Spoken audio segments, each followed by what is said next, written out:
7월 26일 금요일 KB 리서치 모닝 미팅 시작하겠습니다. 먼저 전일 마감 시황입니다. 김지원 연구원입니다. 네, 안녕하세요. 시황팀 김지원입니다. 증시 동향 정리하겠습니다. 전일은 기술주 실적 부진에 따른 미증시 급락과 SK 하이닉스의 실적 실망감에 낙폭이 확대되었습니다. SK 하이닉스는 2분기 6년 만에 분기 영업이익 5조 원대를 달성했습니다. 컨센을 소폭 상회했음에도 8%대의 큰 낙폭을 기록한 것은 미 빅테크들의 급락 영향과 실적 컨센서스 상단과의 괴리가 컸던 점 때문으로 판단이 됩니다. 또한 외국인의 선물 매도세가 심화되면서 코스피는 120일 이평선에 근접했고 포워드 PE 기준으로 9.24배까지 낮아졌습니다. 2차전지 반등의 낙폭을 축소하기도 했던 코스닥은 800선을 하회해서 마감을 하면서 지난 1월에 기록했던 저점 부근에 도달했습니다. 해외 증시 살펴보겠습니다. 미증시는 엔비디아의 변동성 확대와 2분기 GDP 서프라이즈의 등락을 보인 후 혼조세로 마감했습니다. 다우지수와 러셀 2000은 상승했습니다. 엔비디아가 7% 가까이 급락했다가 장중에 2%대 상승하기도 하는 등 AI 산업 관련 우려가 이어지면서 변동성이 크게 확대됐습니다. 장 후반에 오픈 AI의 검색 엔진인 서치 GPT 공개가 되면서 알파벳과 MS가 추가로 하락하면서 기술주도 동반 약세를 보였습니다. 발표된 2분기 GDP 속보치는 연율 2.8%로 깜짝 증가했습니다. 민간 투자와 소비 지출이 성장을 주도했습니다. 중국 증시는 경기 우려에 전반적인 투심이 가라앉은 가운데 혼조세로 마감했고, 유럽 증시는 주요 명품주와 기술주 실적 부진이 이어지면서 하락했습니다. 미국 10년물 국채 수익률은 미 경제 성장률 호조에 경기 우려가 완화되면서 하락했고, 달러는 약보합권에서 마감했습니다. 관전 포인트 짚어보겠습니다. 엔비디아의 변동성 확대에 기술주에 대한 매도세는 연장됐습니다. 다만 예상보다 강한 경기 흐름은 투심 회복에 일조하는 모습입니다. 국내는 전일 전기전자 업종에 대한 매도세가 심화되면서 코스피가 120일선에 도달했는데요. 중요한 지지선인 만큼 단기적으로는 기술적 반등 흐름을 시도할 것으로 보입니다. 오늘 밤에는 미국 PCE 물가가 예정이 되어 있고 전 연준 인사들의 금리 인하 발언이 이어지고 있는 가운데 FOMC를 앞두고 통화 정책으로 관심이 이동할 전망입니다. 감사합니다.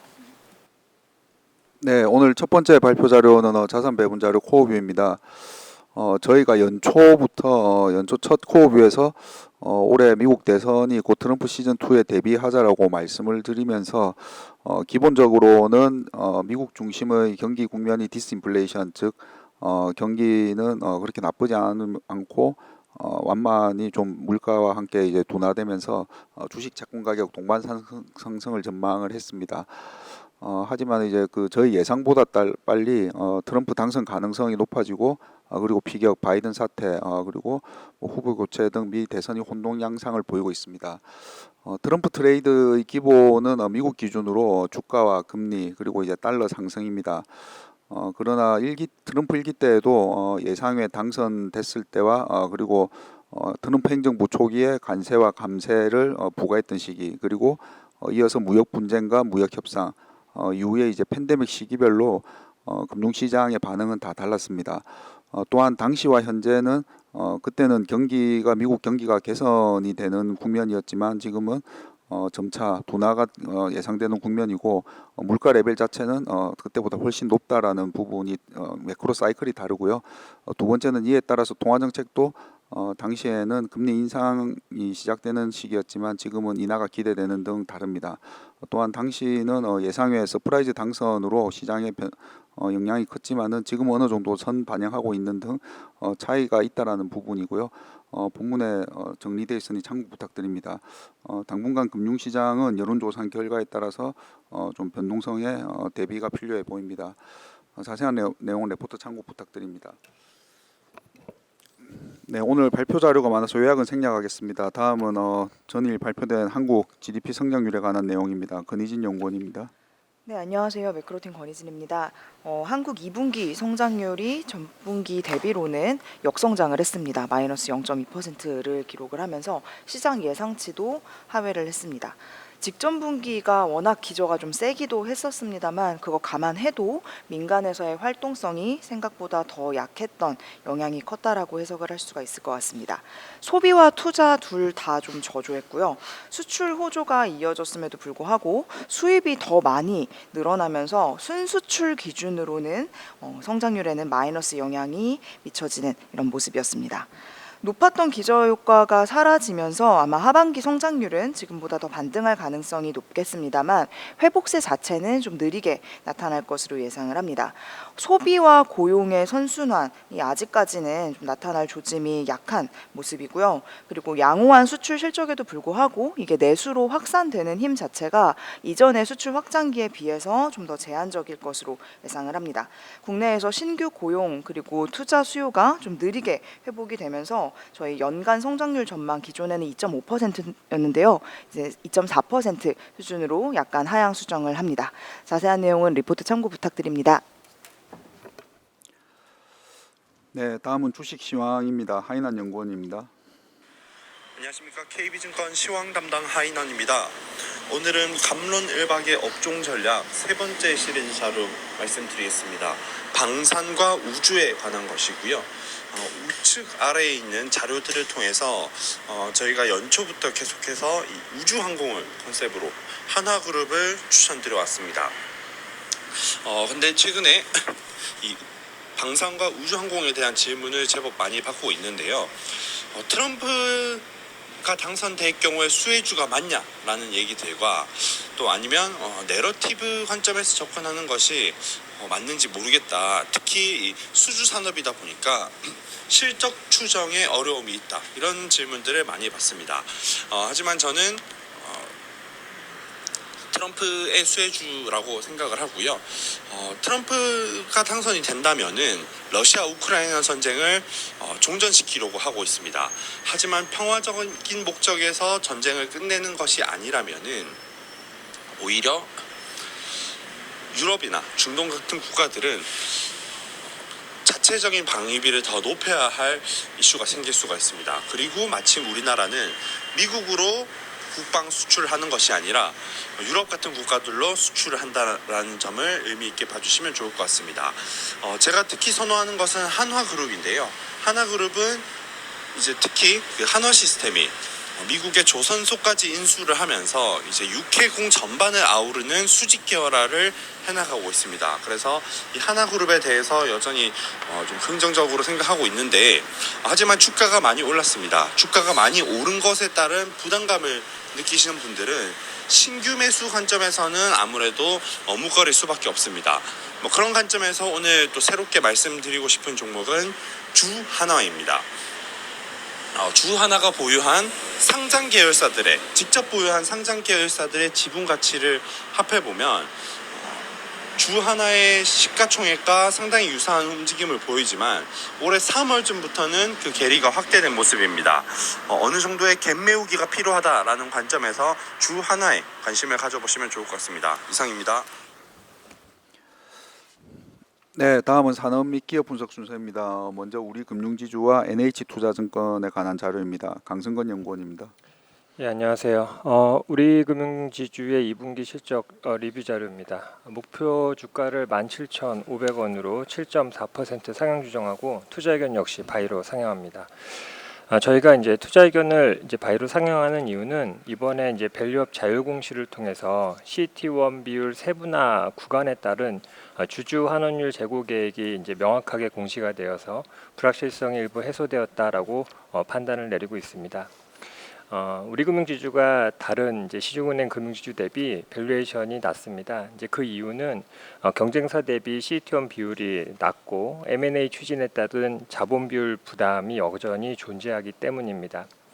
하지만 이제 중기적으로 증권자회사의 증자 그리고 생명자회사의 인수가 마무리가 된다면 비은행 자회사의 이익 기여도가 확대될 수가 있고 이는 주주환원 재원의 이제 절대 규모 확대로 연결될 수 있다라는 점입니다. 다만 현실적으로 CET1 비율과 ROE를 동시에 상승시키는 것은 매우 어렵습니다. 사업부별로 RORWA 재고에 대한 구체적인 계획이 필요한 사항인데요. 이런 부분들까지 제시가 된다면 투자자들 입장에서는 목표 달성의 가시성을 좀 높게 평가할 수 있을 걸로 생각을 하고 있습니다. 2분기 연결 기준 지배주주 순이익은 9,314억 원으로 컨센서스를 18.4% 상회했습니다. 전년 동기 대비해서 49% 증가한 수준입니다. 원인은 이제 1,320억 규모의 대출 채권 매각 이익이 있었고 약 600억 규모의 충당금 환입이 반영되면서 그 부동산 PF 관련된 충당금 부분들을 상당 부분 상쇄하였기 때문입니다. 은행의 사업 지표들은 비교적 평이했습니다. 기업 대출 중심으로 원화 대출이 2.1% 성장하였고 금리 하락 부분들이 반영되면서 은행 림은 3bp 하락하였습니다. 그룹 크레딧 코스트는 43bp로 지난해 대비 21bp 개선됐는데요. 이는 지난해 약 2천억 넘는 PD값 조정에 따른 충당금 추가 적립의 기조효과와 860억 규모의 PF 충당금 환입 부분들이 반영이 됐기 때문입니다. 2분기 CET1 비율은 12%로 전분기와 유사한 수준이고 ROE는 11.3% 시현했습니다. 다음은 NH투자증권입니다. 투자의견 바이 목표 주가 16,000원 유지합니다. 저희가 투자의견 바이를 유지하고 있는 이유는 2분기에 감독당국에서 기준을 강화한 부동산 PF 관련돼 있는 평가 기준들을 반영을 하더라도 충당금 부분들이 140억 원 수준으로 반영되면서 통제 가능 범위 내에서 관리되고 있다라고 생각을 하고 있고요. 밸류업 자율 공시는 하지 않았지만 올해 초에 그 중기 자본 정책에 대한 발표는 있었습니다. 절대 규모 중심의 DPS 정책이랑 연간 잉여이익의 50% 수준 내에서의 자사주 매입 소각이라는 이런 자본 정책이 시행되고 있다는 점에서 저희는 긍정적으로 평가를 합니다. 2분기에 금리 하락, 그 다음에 IB 관련돼 있는 비시가성 자산의 평가이익들이 트레이딩 부분의 실적 개선을 나타냈는데요. 금리 하락 구간이 이제 하반기에도 이어진다는 점에서 트레이딩 부분의 실적 개선은 이어질 수 있을 걸로 생각을 합니다. 2분기 지배주주 순이익은 1,972억 원으로 전년 동기 대비 8% 증가한 수준입니다. 트레이딩 부분에서 양호한 실적을 시현했고 그 다음에 연결대상 수익증권 평가이익으로 별도 대비 연결이익들이 차이가 좀 벌어졌습니다. 특이점을 말씀을 드리면 이제 브로커리지 쪽에서 해외 주식 수수료 수익이 29.1% 증가했다라는 점이고 IB 수익은 채무 보증 관련돼서 수수료 수익의 회복세가 지속되고 있지만 감소한 이유는 지난해 대비 감소한 이유는 지난해 기저효과 때문입니다. 트레이딩 손익은 60.3% 증가했습니다. 이상입니다. 네, 다음은 현대차와 현대글로비스에 관한 자료입니다. 강성진 연구원입니다. 네, 안녕하세요. 자동차 운송 담당 강성진입니다. 현대차부터 실적에 대한 리뷰를 말씀드리겠습니다. 저희는 현대차에 대한 목표 주가 32만 원으로 기존 대비 5.9% 하향하고 투자 의견은 바이를 유지를 하도록 하겠습니다. 2분기 영업이익은 4.3조 원이 나왔습니다. 1년 전 대비 2.2% 증가했고 저희의 전망치를 1.7% 상회하는 실적이 나왔습니다. 내용을 좀 살펴보면 금융 쪽에서의 영업이익이 호조를 보였습니다. 2,277억 원 예상보다 많이 나왔고요. 그리고 주력 사업인 자동차 부문의 영업이익은 예상보다 1,432억 원 적게 나왔습니다. 자동차 부문의 영업손익이 예상보다 좀 부진했던 것은 환율 효과가 긍정적이긴 했지만 이게 예상보다는 좀 적게 나타났기 때문이고요. 그걸 제외한 나머지 요소들에서는 기존에 저희가 가정했던 내용들과 큰 차이는 없다고 봅니다. 저희는 2024년 현대차 영업이익을 14.9조 원으로 전망을 해서 1년 전 대비 1.4% 감소할 거로 보고 있습니다. 저희가 이번에 전망치를 2.8% 상향 조정하긴 했습니다만 여전히 영업이익이 전년 대비 감소할 것으로 보고 있는데 근거는 세 가지 때문입니다. 첫 번째, 판매 대수가 이미 정체되고 있고요. 연말이 되면은 이제 재고 보충 수요가 끝나면 이제 추가적인 판매 감소가 있을 것이다. 두 번째는 환율 효과가 이제 앞으로 사라질 것으로 보인다. 세 번째는 여러 가지 수익성 개선 요인들이 현재 관측이 되고 있음에도 불구하고 최종적으로 현대차의 공원이익을 계산을 해보면 지난해 2분기를 정점으로 해서 점점 낮아지고 있는 것으로 판단되고 있습니다.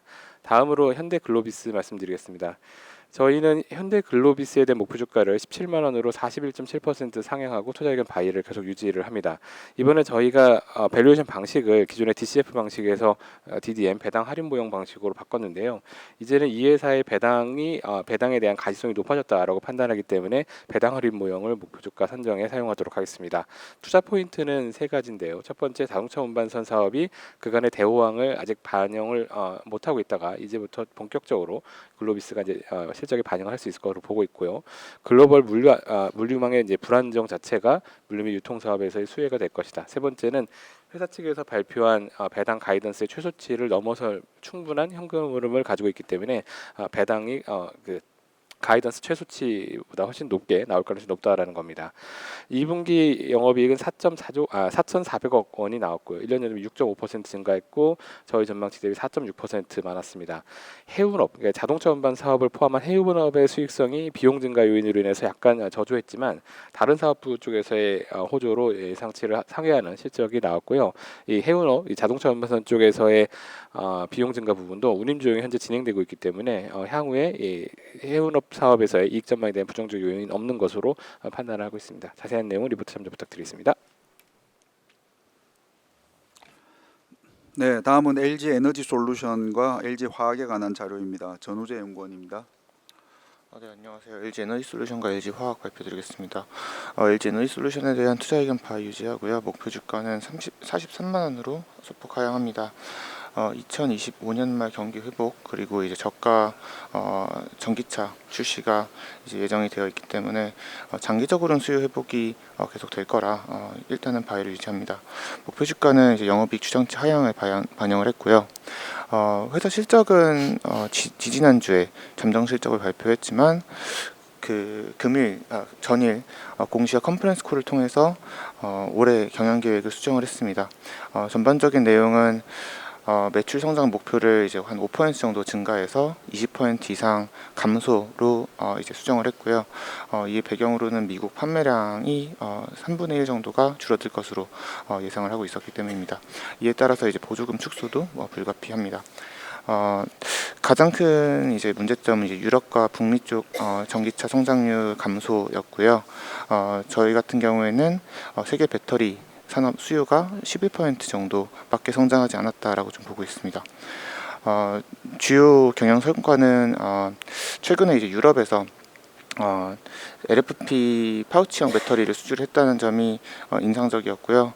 유럽에서 중국과 LFP로 경쟁할 수 있게 되었다는 점에서 높게 평가를 하고 있습니다. 두 번째는 최근 신재생과 함께 성장하고 있는 ESS 쪽도 매출 비중 확대되는 점 긍정적입니다. 하지만 여기서 가장 중요한 점은 이제 미국 정권 대선이 어떻게 바뀌냐일 텐데 현재 민주당 체제가 유지가 될 경우에는 보조금이 다 유지가 될 것이기 때문에 다시 좋은 쪽으로 좀 볼 수가 있을 것 같고요. 혹시라도 이제 공화당에서 집권을 하게 되면 성장성이 좀 둔화가 될 가능성이 굉장히 높을 것으로 예상을 하고 있습니다. 그 다음으로는 이제 LG 화학 말씀드리겠습니다. LG 화학도 이제 마찬가지로 LG 에너지 솔루션과 이제 완전히 함께하는 회사라고 좀 봐주시면 될 것 같고요. 당연히 자회사이고 가장 큰 매출원이기도 하지만 저희의 핵심 투자 포인트는 LG 에너지 솔루션을 판매하는 양극재 쪽이기 때문입니다. 저희 목표 주가도 이제 53만 원에서 40만 원으로 하향 조정을 했고요. 다만 이제 작년 말 올해 초에는 를 이제 기점으로 실적은 바닥을 통과 중이다라고 좀 보고 있습니다. 2분기 영업이익은 4천억을 기록을 해서 컨센서스를 700억 원 가량 하회를 했는데 앞서 LG 에너지 솔루션에서 컨센서스를 700억 하회했기 때문에 그 외의 분야들은 전부 다 이제 기대치를 부합했다라고 볼 수 있을 것 같습니다. 석유화학은 흑자 전환을 했고 첨단소재는 증익이 나오고 있습니다. 3분기 실적은 4,400억, 6,600억으로 추정치를 조정을 했습니다. 이게 에너지 솔루션과 양극재 부분에서 실적이 하향되면서 조정되는 영향이고요. 여전히 1분기 저점으로 실적이 회복이 되는 것은 변함이 없습니다. 한 가지 이제 우려되는 점은 배터리 수요가 감소하다 보니까 배터리 원자재 가격이 5, 6월부터 하락하기 시작했다는 점입니다. 이러한 점은 저희 양극재 판매 가격으로 4분기부터 영향이 발생할 수 있어서 주의하시기 바랍니다. 이상입니다. 네, 다음은 HD 한국조선해양과 삼성중공업에 관한 자료입니다. 정동희 연구원입니다. 안녕하세요. 조선기계업종 담당 정동익입니다. 어제 HD 현대그룹의 조선 3사와 삼성중공업 등 주요 조선사들의 2분기 실적 발표가 있었습니다. 전반적으로 시장의 기대치를 크게 상회하는 양호한 실적들을 기록을 했고요. 이렇게 실적이 잘 나온 배경도 구조적인 것으로 판단이 되어서 전체적으로 목표 주가를 상향 조정을 했습니다. 먼저 HD 한국조선해양입니다. 목표 주가는 24만 원으로 상향 조정하겠습니다.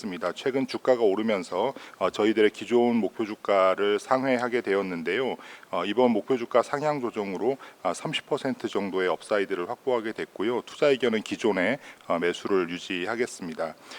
올해 상반기 신규 수주는 조선이 약 120억 달러 정도, 그다음에 해양 플랜트가 12억 달러, 엔진 기계 15억 달러 해서 전체적으로는 146억 달러를 기록을 했는데요.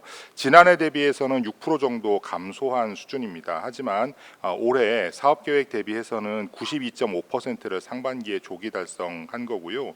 7월에도 신규 수주가 이어지면서 어제까지의 신규 수주를 합산할 경우에는 164억 달러에 달해서 연간 목표를 상회하고 있습니다.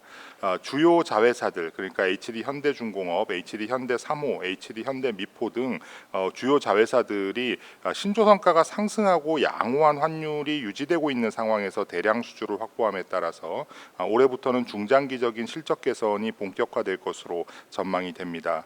2분기 실적은 조금 전 말씀드린 것처럼 굉장히 양호했는데요.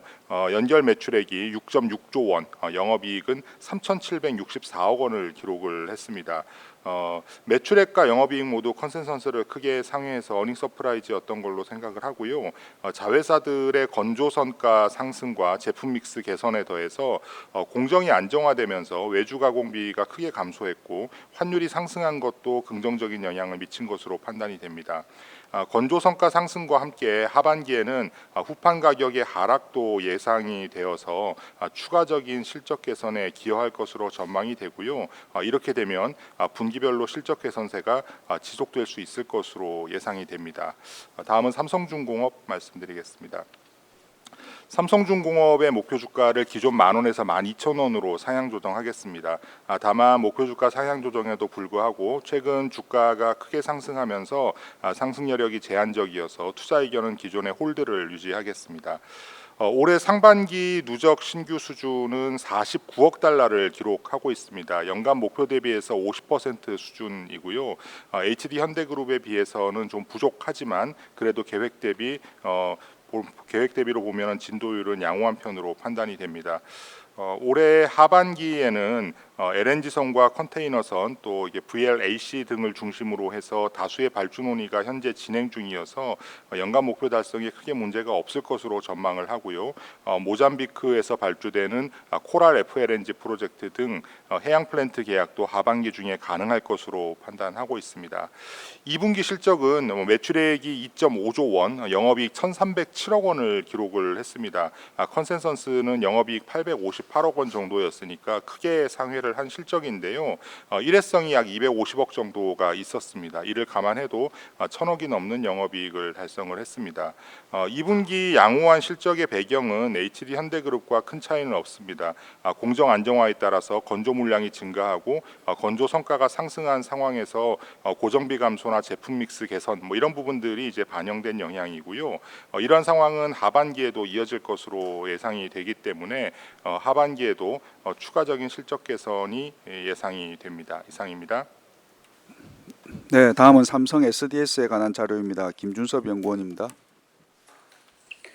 안녕하십니까. 통신 IT 서비스를 담당하고 있는 김준섭입니다.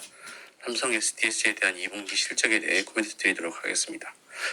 이에 앞서 투자 의견 바이 목표 주가 20만 원이라는 점을 확인드립니다. 이번 실적은 AI가 실적에 긍정적인 영향을 미치기 시작했다는 점에서 의미 있었다고 판단을 합니다. 세부적으로 말씀드리면 삼성 SDS는 어제 매출액 3.37조 원, 영업이익 2,209억 원으로 컨센서스와 KB증권 추정치에 부합하는 실적을 발표했습니다. 물류 사업 부문에 다소 부진한 실적을 IT 서비스 사업이 만회하는 그림이었는데요. 특히 삼성 SDS는 이번 실적에서 패브릭스 AI와 같은 AI 솔루션을 출시하는 등 AI의 적극적인 모습을 보이면서 금융업종 그리고 공공부문 수주가 확대되는 동향을 업데이트해 주었습니다. 이제껏 삼성 SDS가 제조 및 서비스 업종에만 방점을 두고 있었던 것 대비 AI로 인해 외연을 확장하고 있다는 점이 이번 실적의 주요 포인트라고 할 수 있겠습니다. 이와 같은 점이 3분기에도 지속될 것이라고 판단이 되는데요. 삼성 SDS는 이번 실적 발표를 통해 클라우드 전환 수요와 생성형 AI 사업 등의 호실 실적이 기대된다는 점을 분명히 하였습니다. 삼성 SDS 실적에 AI가 크게 영향을 미치는 부분입니다. 자세한 내용은 리포트를 참고해 주시면 좋겠습니다. 이상입니다. 네, 다음은 삼성 E&A에 관한 자료입니다. 장문준 연구원입니다. 네, 삼성 E&A 실적 리뷰 말씀드리겠습니다. 투자 의견 바이 목표 주가 35,000원은 그대로 유지하도록 하고요. 2분기 실적은 영업이익 2,600억 원으로 준공정 등이 더해지면서 저희 기대치와 시장 기대치를 상회하는 어닝 서프라이즈였습니다. 상반기 수주는 10.9조 원으로 연간 가이던스의 87% 정도를 달성했고요. 최소 수주 정도를 15조 원으로 보고 있습니다. 조건들이 상당히 많이 개선되고 있는 상황인데 투자자들이 기다리고 있는 주주환원 정책은 이번에도 나오지 않았습니다. 하지만 향후 유입될 선수금 그리고 추가 수주 가능성들을 모두 감안하고 하면 연말 기준으로 순연금 규모가 상당하게 올라갈 것으로 보고 있기 때문에 주주 환원의 가능성은 시기의 문제일 뿐 높다라고 보여서 충분히 매수 기다려볼 만한 구간으로 판단합니다. 이상입니다. 네, 다음은 포스코 퓨처엠에 관한 자료입니다. 이창민 연구원입니다. 아이테리스 이창민입니다. 포스코 퓨처엠 투자견 바이 유지 하지만 목표 주가 32만 원으로 14% 하향 조정했습니다. 전일 종가 기준 상승 여력 42% 수준이고요. 2분기 실적은 일회성 비용 186억 원 제외하면은 컨센서스에 부합하는 수준이었습니다. 리튬 가격 하락 영향으로 ASP는 13% 하락했고 이제 출하량도 15% 감소를 했었는데 이제 고부가 제품인 하이니켈 같은 경우는 그래도 전분기 대비 11% 출하량이 증가했습니다. 음극재는 천연의견 실적은 전분기랑 유사했지만 앞서 말씀드린 것처럼 인조의견 관련 평가 손실 186억 원이 일회성으로 계상이 됨에 따라서 큰 폭의 적자를 기록을 했습니다. 3분기에는 하이니켈 출하 흐름 유지되고 미드니켈은 추가적으로 소폭 감소할 것으로 전망을 하고 있습니다. 쉽지 않은 업황이 지속되고 있는 것은 사실이지만 하반기에 포스코 퓨처엠 주가 반등 기대하고 있습니다. 일단 우상향 실적 흐름 예상이 되고 있고 금리 인하 기대감 확대되고 있으며 민주당의 대선 후보 교체로 트럼프의 승산이 조금이나마 낮아졌고 또 경쟁력 있는 스펙의 전기차들이 합리적인 가격으로 출시되고 있기 때문에 수요 반등을 기대할 수 있을 것으로 전망하고 있기 때문입니다. 이상입니다. 네, 다음은 비상장에 관한 자료입니다. 이수경 연구원입니다. 네, 안녕하세요. 초격차 AI 스타트업 레벨업 전략이 발표가 되었는데요. 고성장 분야로 채택된 유망 기술과 산업은 소형 언어 모델, AI 팹리스, 그리고 AI 관련 제조, 헬스케어, 문화 콘텐츠 등입니다. AI는 상장 시장뿐만 아니라 비상장 시장에도 거대한 흐름을 가지고 오고 있습니다. 올해 상장 시장과 비상장 시장의 관심도가 유사해지고 있는 흐름은 모두 AI로부터 비롯이 됐고요. 국내 상장 업체들의 밸류에이션이 높을수록 투자 유치 시 기업 가치 산정이 더 원활하기 때문으로 판단됩니다. 감사합니다. 네, 다음은 해외 기업들에 관한 자료입니다. 먼저 넷플릭스이고요. 김세한 연구원입니다. 안녕하세요. 미국 주식 종목 담당 김세환입니다. 넷플릭스의 실적이 시장 예상치를 소폭 상회를 했고 저희는 광고용 요금제에 기인한 영업마진 개선세가 이어지고 있다라고 판단을 하고 있습니다. 일단 광고용 요금제로 전환을 하면서 수익성이 많이 개선이 되고 있습니다. 전체 가입자의 신규 가입자의 광고용 요금제는 최근 분기 기준 45% 정도가 광고용 요금제를 선택을 했고 이로 인해 영업마진이 지금 계속적으로 한 27% 수준까지 상승하는 모습입니다. 두 번째는 실시간 콘텐츠 확대 전략 계속적으로 확대를 하고 있는 점인데요. 연말에는 이제 NFL 같은 이제 빅 경기 그리고 마이크 타이슨 같은 이제 복싱 시합 이런 것들 생중계로 실시간으로 공개할 예정입니다. 그리고 세 번째는 지속적인 주주 환원을 통해서 ROE가 지금 34.7%로 시장 대비 매우 높은 수준을 유지를 하고 있고 다만 이제 12개월 선행 PB와 ROE를 반영한 PE 멀티플이 상대적으로 높습니다. 그런 점은 넷플릭스의 단기 변동성이 나타날 수 있는 부분이지만 장기적인 이익 성장성 2026년까지 EPS 연평균 복합 성장률을 반영한 주가는 현재 시장과 경쟁 기업 대비 저평가되어 있기 때문에 저희는 운용 비중을 확대해야 한다고 판단을 하고 있습니다. 자세한 내용 리포트를 참고해 주시기 바랍니다. 네, 오늘 마지막 자료입니다. 락히드 마틴에 관한 내용이고요. 유중호 연구원입니다. 네, 안녕하세요. 미국 기업 분석 담당 유중호입니다. 로키드 마틴 실적 자료를 좀 준비해 봤는데요. 일단 연초에 인도가 허가가 막혔던 F-35 차세대 F-35 전투기 판매 허가가 됐고요. 그리고 공급망 지연도 어느 정도 완화되면서 일단 실적 성장이 나타나고 있습니다. 이에 힘입어서 최근 실적 서프라이즈를 기록했고 올해 연간 가이던스도 상향 조정했습니다. 그래서 이런 향후 실적에 대한 기대감이 주가에는 일부 반영되는데요. 이에 따라서 단기 상승 여력은 좀 제한적일 수 있지만 전 세계 국방 수요가 증가하는 점, 그리고 차세대 F-35 판매가 늘어나는 점, 마지막으로 AI를 접목한 이지스 시스템 등의 수요로 인해서 저희는 장기 실적 성장이 기대된다라고 보고 있고요. 이에 따른 안정적 주가 상승이 기대되는 부분이다라고 말씀드리고 싶습니다. 최근 실적을 보면 매출과 주당 순이 모두 시장 예상치를 상회했습니다. 앞서 말씀드린 대로 F-35 모델 같은 경우에는 일단 전년 동기 대비 3.4억 달러 순매출 관련된 매출이 순매출 증가를 이뤘고요. 그리고 임시 TR3 소프트웨어가 탑재된 F-35 인도가 올해 7월부터 인도 시작됐고 매출에는 올해 3분기부터 본격적으로 반영될 것으로 보입니다. 앞서 말씀드린 대로 연간 전망치를 상향 조정했는데요. 매출액 같은 경우 최대 710억 달러, 그리고 잉여 현금 흐름은 최대 63억 달러로 높은 수준을 기록할 것으로 기대됩니다. 올해 F-35 하반기에는 한 최대 100대 정도를 인도할 것으로 보이고요. 수요는 해외 시장에서 특히 수요가 높은 것으로 좀 나타났습니다. 로키드 마틴 같은 경우에는 꾸준한 자사주 매입이랑 이제 배당금 같은 거 주주환원 힘입어 가지고 높은 ROE 수준을 기록하고 있는데요. 12개월선 ROE는 98.5%로 가장 높은 수준을 유지 중입니다. 최근 주가가 상승하면서 12개월선 P 멀티플이 지난 1년 최고치를 경신했는데요. 여전히 동종 기업이랑 비슷한 수준이라서 저희는 아직은 주가 상승 여력은 장기적으로 봤을 때는 좀 존재한다라 보고 있고요. 그리고 높은 시장 점유율이나 높은 현금 흐름 이런 것들을 기반한 안정적 실적 성장이 기대된다. 라고 말씀드리고 싶습니다. 자세한 내용 리포트를 참조해 주셔서 감사드리겠습니다. 네, 이상으로 7월 26일 금요일 KB 리서치 모닝 미팅 마치도록 하겠습니다. 감사합니다.